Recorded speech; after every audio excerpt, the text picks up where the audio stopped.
Good morning, class 9. I am Goutam Ganguly from Polities-Constitutional. Now, today's teaching topic is democratic politics, chapter number 2, constitutional design. Here we will read about first constitution. What is constitution? We know that constitution is a setup of rules according to which the government runs. Now, Indian constitution is a written constitution. It is partly rigid and partly flexible. Rigid means some portions of the constitution which is very difficult to change, and some portion of the constitution which is very easy to change. That's why it is called partly rigid and partly flexible. This constitution was written by or drafted by B.R. Ambedkar and another people. B.R. Ambedkar made this draft, and in our constitution we can see that different clause and sub-clause are there, and near about 3 years completed to write this constitution, and 114 days was the working days. When constitution was written, it was a very difficult task to write the constitution, because India was facing many problems like poverty, unemployment, partition of India and Pakistan. In this situation, and many states which are under the princely states, so it was very difficult to combine all these territories. That's why to satisfy all people, the constitution was written, and that's why I say constitution writing was a difficult task. Our Indian constitution is the biggest constitution of the world, and it is written constitution. Now, in the beginning of the constitution, some preamble is accepted. Preamble means what? Preamble means just like a preface.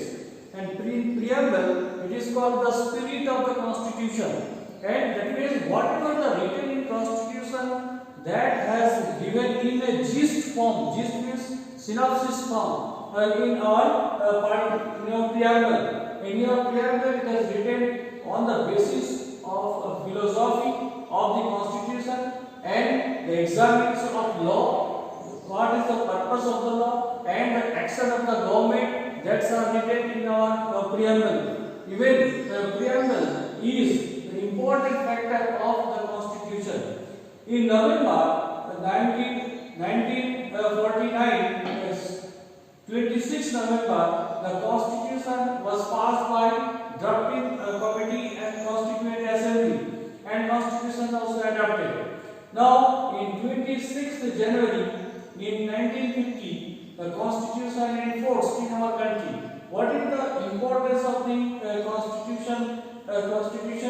The constitution is what the mutual trust between the government and the people. According to the constitution, the government rules. At the time of British rule, there was no constitution. Why? Because of rule of law. That means British, they did not follow any constitutional laws. That's why we cannot say that was the rule of law. And now the government, maybe state government, maybe central government, both the government has to work according to the constitution. Even the three parts of the government, or three organs of the government, legislative, executive and judiciary, all are working according to the constitution. This constitution which was the president of the Constituent Assembly, which was Rajendra Prasad. Now, question is, why 26 January 1950 this date was taken as to enforce our constitution? We know that in 1929 Lahore Congress session was held. In that time, it was decided about the complete independence, and complete independence was celebrated in 26 January 1930. That's why the constitution writers they had taken this date is the suitable date for adopting the constitution or enforcing the constitution. Next one is a constitution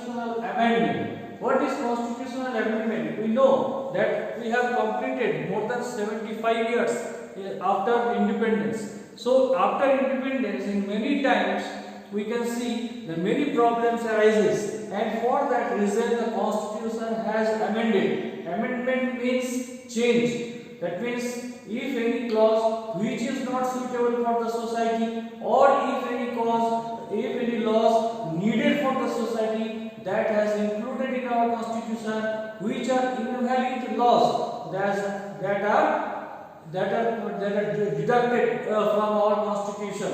That's why the constitutional changes are called what? Constitutional amendment. And for that reason, Indian constitution is called a living document. Living document means what? Living document means, suppose one storybook which was written by someone, and still it is in the same form. But constitution, it is not in the same form as it was adopted at the time of 1950. Now it has changed. Many times the amendment has been occurred, and it had made for the society. Whatever the problems we have faced, that has changed the laws and the clause of the constitution.